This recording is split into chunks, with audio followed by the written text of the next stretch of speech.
បោកជាមួយនឹងអូនពាក្យពីរោះតែថ្ងៃនេះសំដីបងខ្ញុំទទួលបានមិនតែប៉ុណ្ណោះបងប្រុសបងដៃវាយខ្ញុំតែសារតែនេះយ៉ាងអីបងអីនេះមកពីអីអត់ចាំបងអើយបងអីចេះបងនៅចំពោះមុខអូនប៉ុណ្ណឹងហើយអូនឯងនៅធ្វើបាបកូនទៀតតើអូនឯងជាម្ដាយរបៀបយ៉ាងណាទៅចាំមិនបាយទៀតទេបើសិនជាអូនឯងគិតថាអូនឯងមិនមែនជាម្ដាយរបស់គេ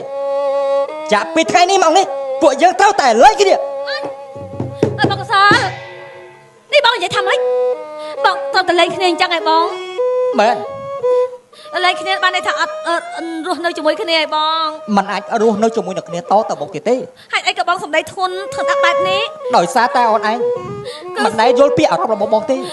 បងក៏ចឹងដូចគ្នាមិនដែលពីយល់អារម្មណ៍របស់អូនទេតែពិតមួយស្រីសំដី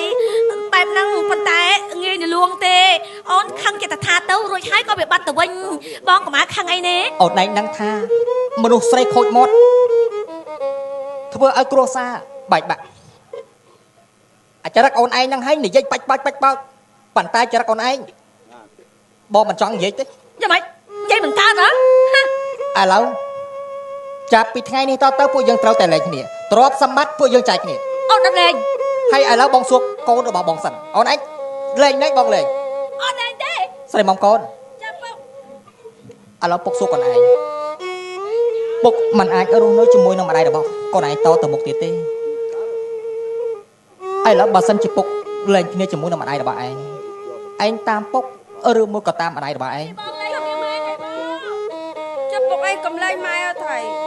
មិនអាចបានទេកូនឯងមើលអត្តចរិតរបស់ម្ដាយរបស់ឯងចុះ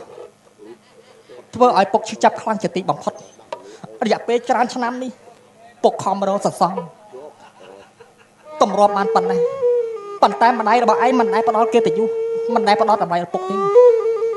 អូនឯងឃើញទេសំបីតាកូនរបស់យើងក៏មិនចង់ឲ្យពួកយើងលែងគ្នាដែរតែដោយសារតែរកអូនឯងឥឡូវពុកសួរកូនមកម៉ែតាមពុកឬក៏តាមម៉ែខ្ញុំមិនចង់ឲ្យពុកឯងលែងគ្នាខ្ញុំច្រឡាញ់ពុកឯងណាពុកមិនចង់ឲ្យពុកលែងគ្នាទេកូនចាប៉ុន្តែចិត្តពុកត្រូវតែលែងណាកូនបើពុកឯងលែងគ្នាខ្ញុំតាមម៉ែហើយឃើញទេកូនពុកឯងមានម្ដាយ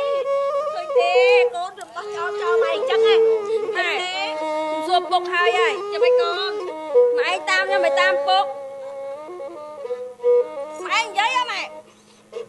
ណែបើកូនសួរហើយអូនត្រូវតែឆ្លើយទៅនៅចំពោះមុខកូនមិនផ្អែមទេបងផ្អែមដាក់អូនបងមិនអាច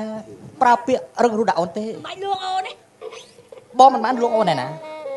តែគ្រាន់តែបងនិយាយផ្អែមនៅចំពោះមុខកូននិយាយពាក្យអាក្រក់ទៅកុំឲ្យកូនរបស់យើងគេយកគំរូតាមពួកយើងបងនឹងតែលែងហើយបងខ្ញុំបងប៉ៅសួរចង់